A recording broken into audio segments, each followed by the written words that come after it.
नमस्कार, भिवानी हलचल में आपका स्वागत है। इस वक्त फ़िलहाल हम हरियाणा विद्यालय शिक्षा बोर्ड परिसर में मौजूद हैं, जहाँ पर चेयरमैन डॉक्टर वीपी यादव हमारे साथ मौजूद हैं। सर, सबसे पहले आपके 1 वर्ष के कार्यकाल के सफल के लिए हम आपको बधाई देते हैं और दोबारा आपको मौका दिया सरकार ने, उसके लिए भी बधाई। बहुत-बहुत धन्यवाद आपका भी। और मैं माननीय मुख्यमंत्री जी और शिक्षा मंत्री जी का भी इसके लिए मैं धन्यवाद कहना चाहूँगा। जी। अभी आने वाले समय में सर 1 वर्ष के दौरान दोबारा जो मौका मिला है, क्या नई योजनाएँ होंगी? पिछले वर्ष जो हम कर पाए, क्या कितने अधूरे रह पाए या पूरे कर पाए? अब आगे क्या होगा? किस प्रकार के होंगे? हरियाणा विद्यालय शिक्षा बोर्ड में पिछले बार मेरा पहला वर्ष का कार्यकाल था, उसमें हमने बहुत बड़ी उपलब्धियाँ अर्जित की। जैसे सबसे पहले नकल के ऊपर 100% रोक लगाना, पेपर को आउट क होने से बचाना। ये शायद 54 साल के इतिहास में बोर्ड में पहली बार ऐसे हुआ कि सिक्योरिटी फीचर्स डालकर जैसे QR code, alpha numeric code, बाकी हिडन फीचर्स डाल के हमने पूर्णतः पेपर के लीक होने पर या आउट होने पर 100% रोक लगा दी। अब आपको किसी तरह की भीड़ किसी सेंटर के बाहर नज़र नहीं आएगी। आपको पता भी नहीं लगेगा कि परीक्षाएँ कब शुरू हुई और कब खत्म हुई। तो ये एक तरह से बहुत बड़ी उपलब्धि है जो मेरे प्रथम वर्ष के कार्यकाल में हमने की। उसके बाद हमने 400 के करीब प्राइवेट स्कूलों को सेंटर बनाया और सारा कंडक्शन एग्ज़ामिनेशन का उनके हाथ में दिया और किसी तरह की कोई कहीं से कंप्लेंट नहीं आई।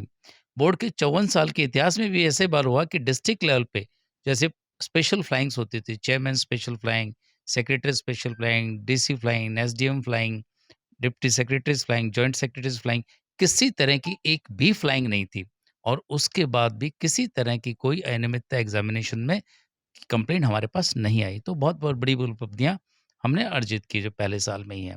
एमओयू साइन हुए, वर्ल्ड का जो नंबर 1 बोर्ड है इंटरनेशनल बैकलॉरेट से एचटेट के अंदर हमने पहली बार विस्तृत सिलेबस चालू किया। तो ये कार्यक्रम हमने किए हैं।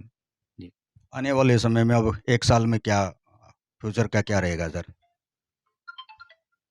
आने वाले एक समय के अंदर अभी आप देखें कि कुछ एक चैलेंजेस हमारे पास सामने रहते हैं, खास तौर पे ओपन एग्जामिनेशन में, जहाँ पर ज़्यादातर स्टूडेंट जो है इम्पर्सोनेशन के केसेस आते हैं।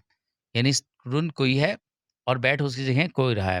लेकिन हमने एडमिट कार्ड में अंदर क्यूआर कोड दिया हुआ है और आगे से जब वो स्टूडेंट एग्जामिनेशन में जाएँगे, तो सबसे पहले क्यूआर कोड स्कैन होते ही उस बच्चे का जो ओरिजिनल बोर्ड ने जारी किया हुआ है एडमिट कार्ड वो डिस्प्ले हो जाएगा उसके बराबर में, उसका डाटा वेरीफ़ाई हो जाएगा।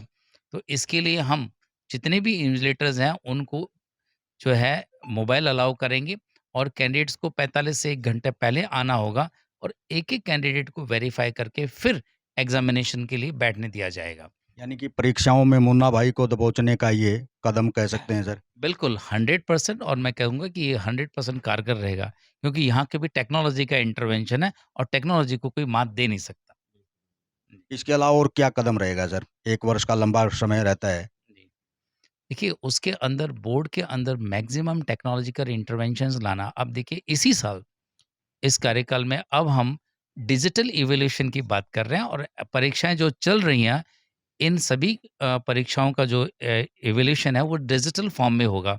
यानी सारे के सारे आंसर शीट स्कैन कर ली जाएँगी और टेक्नोलॉजिकली जो अलग-अलग पूरे प्रदेश में सेंटर सेटअप किए जाएँगे, वहाँ पर टीचर्स आके अपना उनका अपना यूज़र आईडी और पासवर्ड होगा। इससे हमारे कैमरे भी हट जाएँगे, उनकी आवश्यकता नहीं रहेगी हमें, बोर्ड का पैसा बचेगा और साथ में उनका आने का टाइम भी निश्चित होगा, जाने का टाइम भी निश्चित होगा।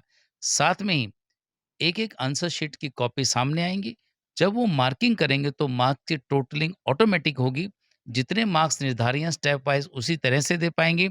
जितना समय एक आंसर को चेक करने के लिए निर्धारित है, उतना समय उनको पूरा देना पड़ेगा। उसी उतने समय से पहले वो अगला आंसर उनके सामने खुलेगा नहीं। फिर वो जब चेक करेंगे तो एग्ज़ैक्टली कौन-सा क्वेश्चन का आंसर उसने किस तारीख को किस समय पर चेक हो गया, वहाँ पे समय भी अंकित होगा।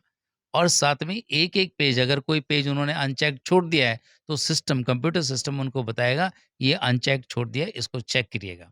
तो किसी तरह की जो इवोल्यूशन जो है, अनियमितता नहीं होगी और जो इवोल्यूशन है, मैं कहता हूँ ये वर्ल्ड क्लास इवोल्यूशन होगा। बच्चों के आगे से किसी तरह का कोई अन्याय नहीं होगा उनके साथ ठीक है ना? और मुझे लगता है कि ये जो रिवॉल्यूशन का जो सिस्टम है, ये भी आने वाले समय में खत्म हो जाएगा। पिछले दिनों फॉरेन डेलीगेशन आया हुआ था बोर्ड परिसर में जी। निरीक्षण के लिए सर, क्या किस प्रकार का रहा? कितना अट्रैक्ट हो पाए वो? सी पिछली बार जो वो एक समीक्षा करने आए थे, हमारा एमओयू उनको 29 मई 2023 को माननीय शिक्षा मंत्री जी के सानिध्य में हमने गुड़गाँव में उनसे साइन किया था। अब उसकी जो प्रोग्रेस है, उसका सिस्टम है, बोर्ड का इंफ्रास्ट्रक्चर्स, बोर्ड का वर्किंग सिस्टम, एनवायरनमेंट, ये वो सब स्टडी करके गए हम। और आने वाले समय में अब वो अपना टेक्नोलॉजिकल नॉव, अपना सिस्टम सारा का सारा हम लोग एक्सचेंज करेंगे और पायलट स्टडी स्टार्ट हो जाएँगी। और उसके बाद जो इंटरनेशनल मानक है, वो हरियाणा विद्यालय शिक्षा बोर्ड से जो स्कूल्स हैं, उनसे, और चाहे वो रिकॉग्नाइज़ कोई भी स्कूल है, किसी बोर्ड से भी एफिलिएटेड है, उनको मिलना शुरू होगा। हरियाणा बोर्ड का भी डेलीगेशन जाएगा सर? ये समय बताएगा। अभी हम लोग तो उनसे सीख रहे हैं, क्योंकि उनका बड़ा सिस्टम एडवांस है। एक अपना वो स्टार्ट कर दें, आगे जब कभी भी निमंत्रण आएगा तो हम डेफ़िनेटली जो इंटरनेशनल बैकलॉरेट है, उसका भी दौरा करेंगे। जी, शुक्रिया सर।